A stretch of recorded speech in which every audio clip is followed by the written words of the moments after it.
નમસ્કાર મિત્રો, બધાને મારા જય શ્રી કૃષ્ણ.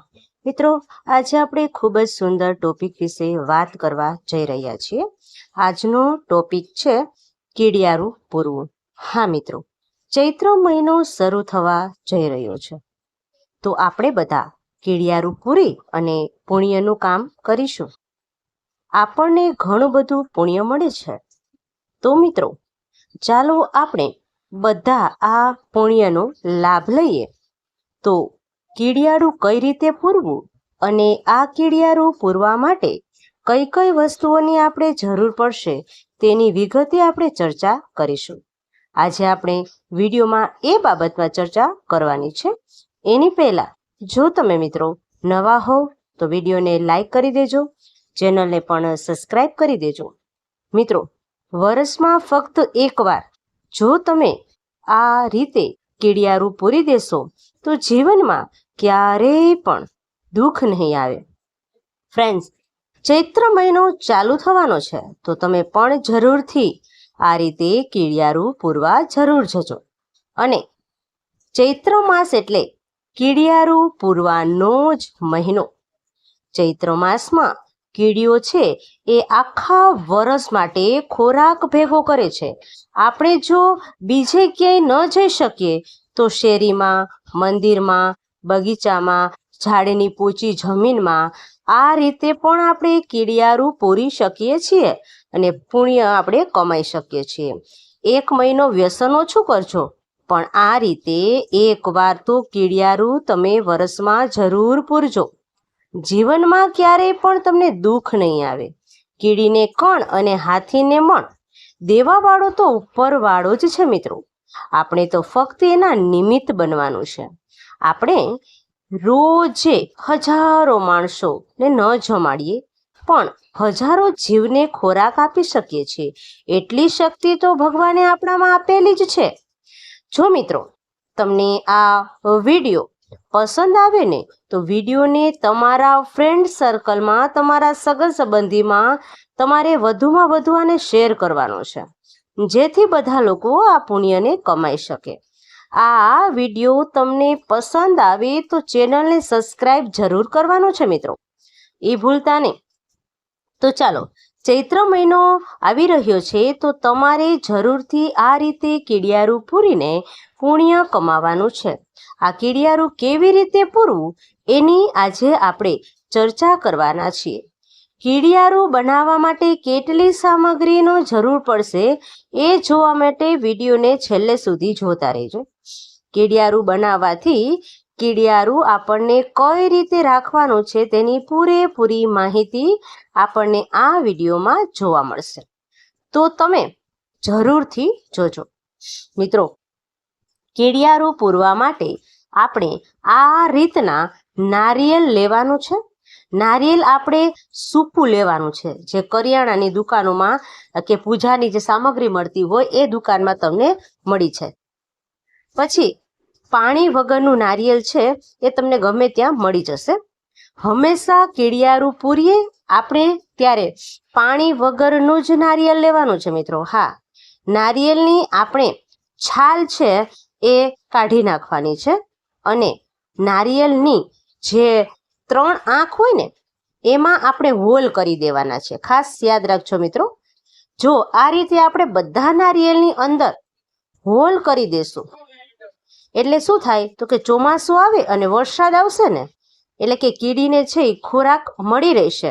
અને નારિયેળ છે ને આ રીતનું કઠણ હોય છે એટલે તેને ઘર જેવું પણ મળી જશે અને એક પુણ્ય પણ ગણાશે. કીડિયારું પૂરવા માટે આપણે 7 વસ્તુ લેવાની છે મિત્રો. સૌથી પહેલા આપણે મગની દાળ લેવાની છે, સફેદ તલ લેવાના છે. અહીંયા કાળા તલ તમે લઈ શકો છો. હવે શું કરવાનું છે મિત્રો, આપણે જે પીસેલી દરદરી ખાંડ હોય ને એ લેવાની છે અને જેના કારણે કીડી છે એ આસાનીથી ખાય. એટલે કે એકદમ પાવડર નથી કરવાનો, દરદરી રાખવાની છે. દરદરી જ આપણે તેને દરવાની છે. તો આજે આપણે 7 ભાતનું કીડિયારું બનાવેલું છે.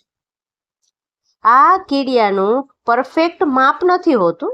કોઈ પણ સામગ્રી તમે વધારે ઓછી કરી શકો છો. અથવા તો કોઈ પણ એક સામગ્રી ન નાખો તોય તમે આમાં ચાલે એમ છે.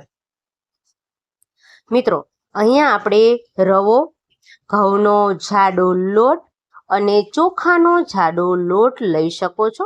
સાથે મગની દાળ, સફેદ તલ લીધા છે. હવે તમારે ખાંડ ઉમેરી દેવાની છે. મેં તમને કીધું એમ દરદરી રાખવાની છે અને તેને પીસેલી નથી, કારણ કે ખાંડ પીસશું તો તેની અંદર ભેજ છે એનું પ્રમાણ છે એ રહેશે, એટલે એને દરદરી રાખવાની છે અને ખાંડને પીસવાની નથી. ખાંડ એમાં આપણે ઉમેરી દેવાની છે. બધી સામગ્રી આપણે મિક્સ કરી નાખવાની છે. જો તમે આ કીડિયારું બનાવવાનું ઝંઝટ તમને લાગતું હોય તો એક સિમ્પલ રીત તમને કહું. તમારે ચોખાના પૌવા જે આવે ને એ લેવાના છે, તેને પણ પીસી લેવાના. પીસીને તેની અંદર ખાંડ છે એ નાખી દેવાની છે અને તમે એનાથી પણ કીડિયારું પૂરી શકો છો. જો ચોખાના પૌવા નથી લેવાના તો તમે મમરા પણ લઈ શકો છો. બરોબર, મમરા છે એને પીસી અને એની અંદર તમારે ખાંડ ઉમેરી દેવાની છે. કીડિયારું આ રીતે તમે પૂરી શકો છો. આ બધી વસ્તુ સારી રીતે મિક્સ થઈ જાય પછી તમારે એની અંદર ઘી ઉમેરી દેવાનું છે, થોડું ઘી. જો તમારે ઘી ન ઉમેરવું હોય તો તમે તેલનો ઉપયોગ કરી શકો છો. હા મિત્રો, આપણે અહીંયા ગાયનું ઘી છે એ થોડુંક એમાં ઉમેરી દેવાનું છે. જેમ આપણે લાડવા બનાવવા માટે મુઠ્ઠી પડતું મોણ નાખી દઈએ ને, એવી જ રીતે આપણે મુઠ્ઠી પડતું મોણ દઈ દેવાનું છે. પછી બધી વસ્તુને સારી રીતે મિક્સ કરી દેવાની છે. એકદમ સિમ્પલ કીડિયારું બનાવવાનું. કીડિયારું બનાવવામાં ફક્ત તમારે 20 થી 25 મિનિટ જેટલો સમય લાગશે.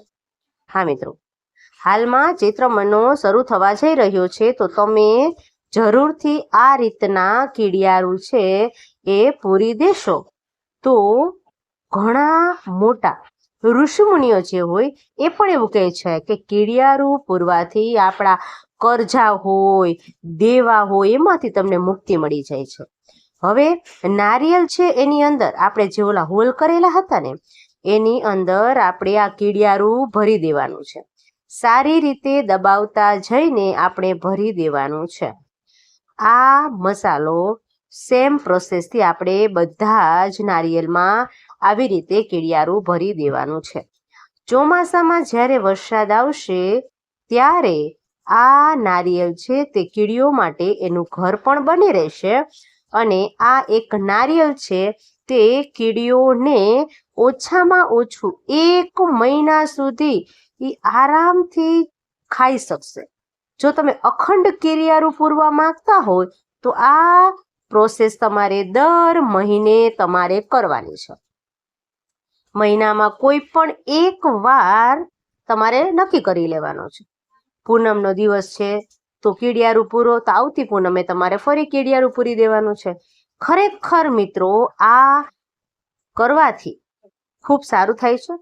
અમાસનો દિવસ સારો છે, 11નો દિવસ પણ સારો હોય છે. તમે કોઈ પણ દિવસે આ કરી શકો છો. જે મહિને હોય આવતા મહિને એ દિવસે જ કરવાનું છે. 11 રાખી હોય, અમાસ રાખી હોય, પૂનમ રાખી હોય તો ફરીથી એ મહિનો આવે ત્યારે 11 પૂનમ કે અમાસ રાખી શકો છો. પણ મિત્રો, તે ન કરી શકતા હોય તો આપણે આ રીતે મહિનામાં, એટલે કે ચૈત્ર મહિનો આવે તો આપણે એકવાર આ કીડિયારું અવશ્ય પૂરી દેવું જોઈએ. બધા જ નારિયેલમાં આપણે આ રીતે કીડિયારું ભરી દેવાનું છે અને થોડું કીડિયારું બચેલું છે તે આપણે એમને એમ જ એ રીતના છાંટી દેશું. મિત્રો, આ રીતે આપણે વાડી વિસ્તારમાં જવાનું છે કીડિયારુંના નારિયેલ રાખવા માટે, કારણ કે અહીંયા કીડીને ખાવા માટે ખોરાક ઓછો મળતો હોય છે. અથવા તો કોઈ એવું મેદાન ખુલ્લું હોય તો અહીંયા તમે મૂકી શકો છો. તમે જોઈ શકો છો કે કીડીઓને આ દર છે એ દર એમાંથી છે કીડીઓ છે એ નારિયેલમાં આવી અને પોતાનો ખોરાક ગ્રહણ કરી શકશે અને થોડું થોડું પોતે છે એ ખાઈ શકશે. આ જ રીતે આપણે થોડી થોડી દૂરી ઉપર એક નારિયેલ છે એ રાખતા જવાના છે. જો તમને અમારો વિડીયો મિત્રો પસંદ આવે તો વિડીયોને લાઈક કરી દેજો અને ખાસ ચેનલને સબસ્ક્રાઈબ કરી દેજો અને કોમેન્ટ બોક્સમાં જરૂરથી જણાવજો કે તમને આ વિડીયો કેવો લાગ્યો છે. હા મિત્રો, હવે મળીશું નવા ટોપિક નવા વિડીયો સાથે. ત્યાં સુધી બધાને મારા રાધે રાધે.